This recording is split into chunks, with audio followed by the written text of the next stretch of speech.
Very much, Chair. The Government of Trinidad and Tobago is committed to establishing mechanisms to accelerate the achievement of gender equality in political participation and representation at all levels in the society.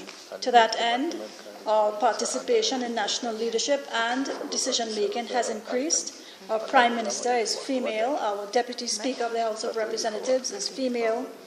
We have had female President of the Senate, female mayor, and acting female prime ministers. Currently, the Parliament of Trinidad and Tobago has 29% female in the House of Representatives and 19% in the Senate.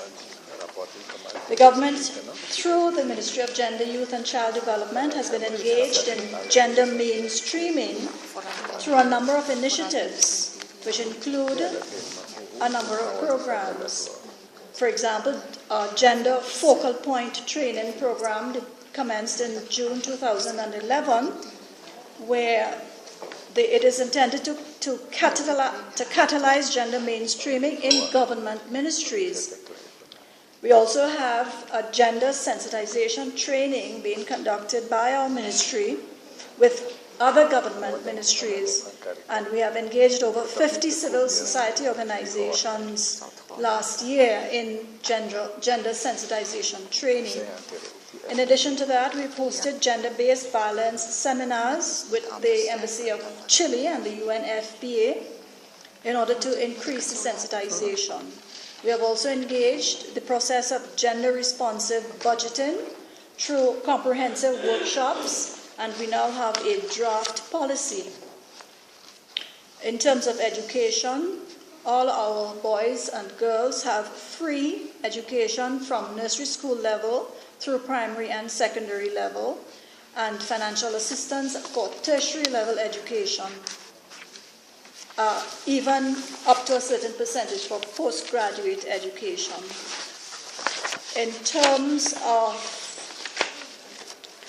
our recognition that financial dependence on one's spouse or partner contributes to vulnerability of women, programs such as the Women in Harmony and Women in Non-Traditional Skills Training have been conducted all over our country, and these exercises are continuing. In addition, we have the craft training program for women and a number of other cross-sectoral programs, including the CPEP program, which recognizes that otherwise unemployable men and women can find a job in the CPEP program. In terms of our legislation, we have a number of pieces of legislation that have been amended or brought to the books.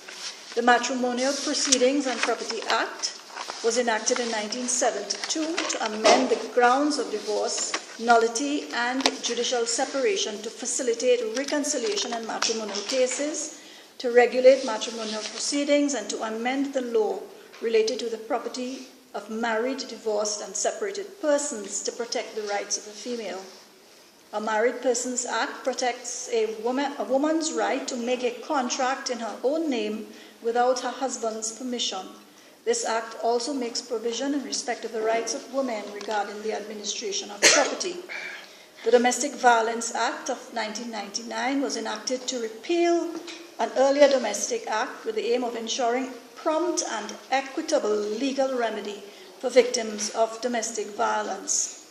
The Legal Aid and Advice Act was enacted to amend the existing legal aid scheme inter alia to allow more persons to qualify for the grant of legal aid and to increase the fees payable to lawyers in those matters. The Maternity Protection Act was implemented to prevent discrimination against women by employers on the ground of pregnancy.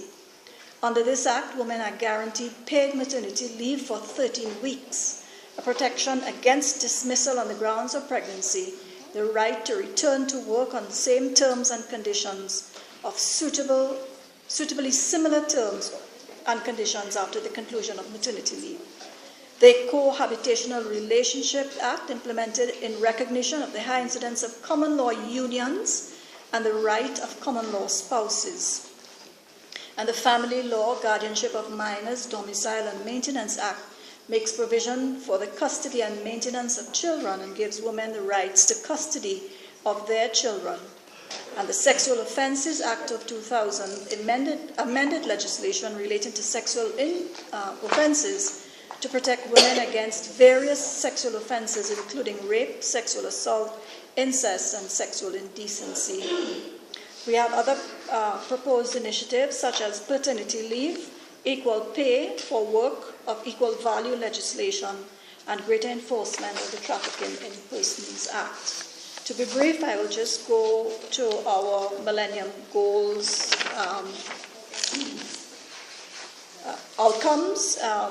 Trinidad and Tobago expects that we will meet all of our targets for 2015, with the exception of our fight with HIV/AIDS, dengue, diabetes, and hypertension.